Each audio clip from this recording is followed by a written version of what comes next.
Welcome along to the Make It Count podcast. My name's David. My name's Matt. We're the Taylor Bros, and this is our summer series on artificiality in the world around us. Last time we talked about sort of deep fakes and that sort of arena. Today, what are we talking about, Matt? Today we are talking about fake tans and filters.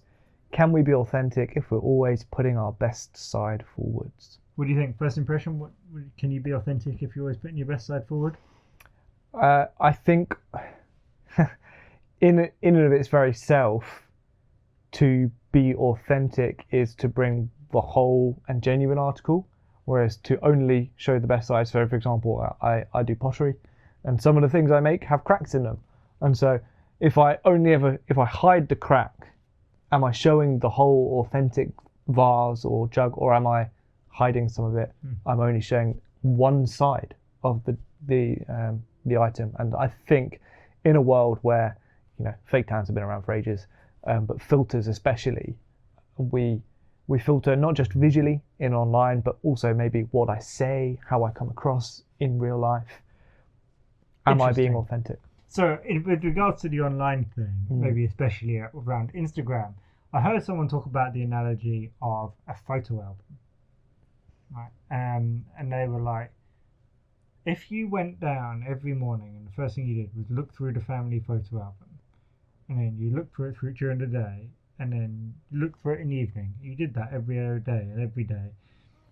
And then you would go to your parents and go, well, why didn't you put in this thing about how this person was an alcoholic and this person, had this dark side and this person was depressed? And it's like, well, it's not the point of a photo album. Yeah. And so part of me goes, yeah, the online world, especially Instagram, is actually not about putting everything forward. And most of us don't want to hear, from some distant acquaintance, the negative side.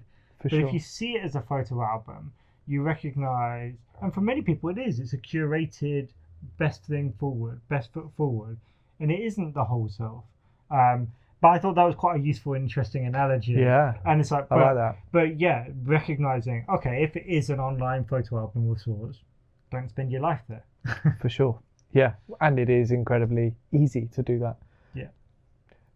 I think the other side of it as well, though, if you did that purely with your own family's album, you probably would relive a lot of happy memories. You might feel like you're even getting to know some of your family a little bit better. Mm-hmm. I remember when I was still on Instagram for the brief period that I was, and I realised after I'd left it a few months later, and you're then chatting with people and they're like, oh, this person's going there and that person got engaged or married or whatever, and I'm like, oh, I'm just totally clueless.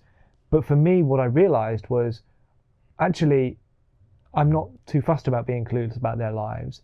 The window into the highlight reel of their life gave a false sense of intimacy with those people. And people talk about that thing, isn't it? The weak ties and strong ties. Yes. And a lot of our world now has many weak ties, but it's much more difficult to commit to those stronger ties. Yep. To talk about this as well, in terms of what does it look like to be authentic if we're always putting our best side forward. Interestingly, we talked about last episode that most people lie a similar level online and offline. Yes. And one of the things they've seen with Generation Z, however you categorize that, is they are much more aligned with their online offline world. So in terms of their TikTok use, they're much more likely to feel like they can be authentic online. Right. Which is interesting. So they think they can be more authentic online than in real life. No, they feel like they can be as authentic online. Okay. So like, not all of them, I think it was like 64-65% right. feel. And that's obviously of the ones that are actively posting on TikTok, which is probably a subset.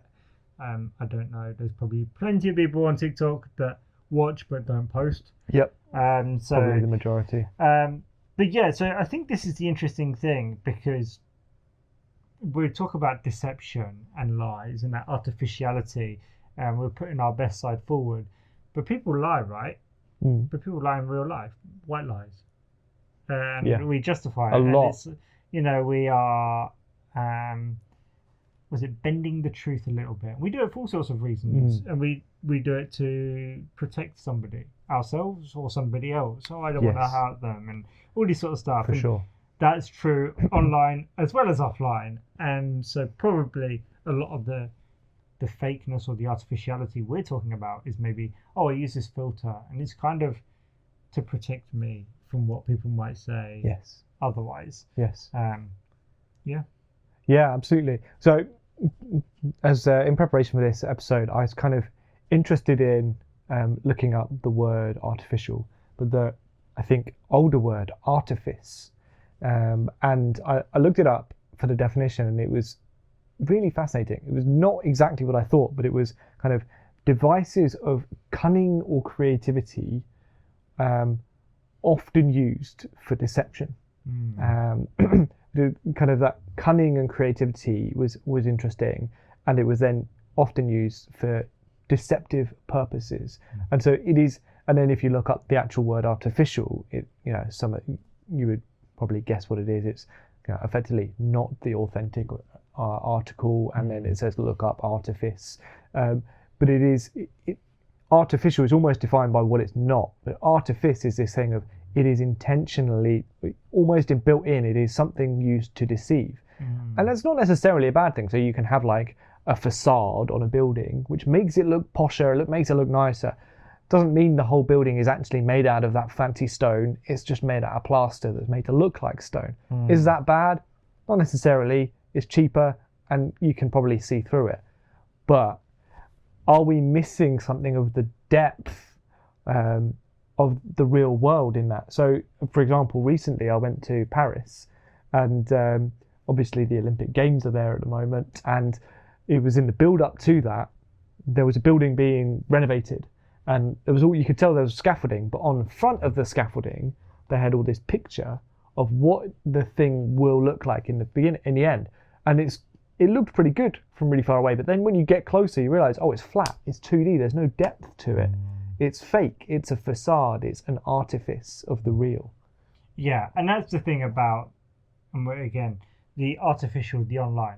Most people are not there to be cunning and deceiving with an intent to take advantage of somebody.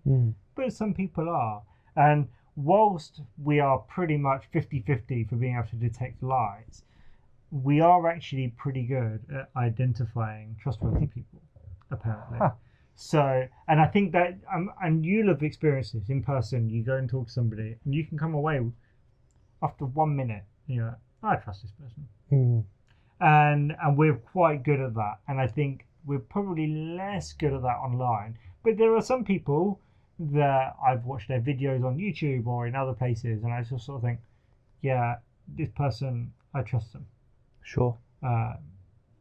With some of that information, with other things. So I do think that is quite interesting. What does it look like to be authentic when we're putting our best side forward? Well, there are people, if we think about that weak ties, strong ties thing, you can't put that, if you imagine it as a bridge, a thin, weak bridge to someone far away. If I put the heavy burden of something negative on that, ultimately that person doesn't want it. The bridge breaks, they're going to cut me off. Sure. But that strong bridge with those people close by, the strong tie, they can bear the burden of a grief, of a trauma, of a personal challenge. And so I think ultimately it's very difficult to bring your whole self to an online place, because many of the ties are weak ties. Yes. But if you have strong ties, they can. And so really, probably investing more in your strong ties and your community is the biggest value when you're trying to think about authenticity in a fake world. Yeah. Oh yeah, I like that, and that does tie with what we were talking about last episode about actually one of the ways that we can counteract some of the artificial in our world is by taking a step back offline. It's not about not engaging at all, but maybe engaging less there and more where I am. Like that whole classic thing of be where you are. And for me, I think that I'm sure there's a book about this, but it's called the proximity principle. And actually, reality is so much of what really happens in my life is determined by where I am in proximity in the real world. And to go back to something I said earlier, when I did step back from some of those social medias, I realized I didn't really lose much in the terms of real relationships, because we always say, oh, I can't step away because I'll miss on all of the things that's happening. It's like, well, yeah, I'm missing out on what's happening in 8 billion people's lives all the time, but actually I can't keep up with all that. I am not God, so I can only keep up with a few. So I think there's that invitation there to go, let's invest in what will have a good return, which will be those strong ties. It's not the weak ties are bad, but it's when you need to pull on those, they snap. And so one of the things we're talking about in the middle of this series, as we wrap this episode up, is intentionality. It's really important to be intentional with recognizing what's out there, recognizing we have a trust bias, but just to generally live your life with intentionality.